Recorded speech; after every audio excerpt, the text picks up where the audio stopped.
વેરાવળ બંદર પરથી કરોડોનું ડ્રગ્સ પકડાવા મુદ્દે ખુલાસો થયો છે। ગુજરાત એટીએસની તપાસમાં પર્દાફાશ કરવામાં આવ્યો। કરોડો રૂપિયાનું ડ્રગ્સ અગાઉ વેરાવળ બંદરથી દિલ્હી મોકલવામાં આવ્યું। ગુજરાત એટીએસે 3 આરોપીની ધરપકડ કરી છે।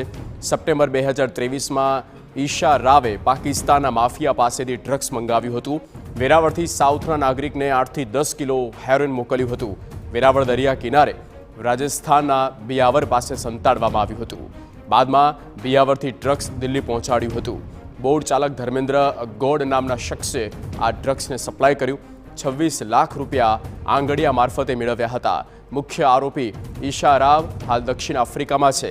એક નાઇજીરિયન નાગરિક સહિત કુલ 6 આરોપી વોન્ટેડ છે। ગયા સપ્ટેમ્બર ઓક્ટોબર મહિનાની અંદર 2023ની અંદર માલ લાવવામાં આવેલ અને એ માલની દિલ્હી તિલકનગર ખાતે એક કાર મારફતે ડિલિવરી આપવામાં આવેલ। ઈશારાવ હાલ સાઉથ આફ્રિકન કન્ટ્રીમાં છે અને ત્યાંથી સંપર્ક કરી પાકિસ્તાન દ્વારા ગુજરાતમાં માલ હેરોઇન મોકલવાનું કામ કરે છે।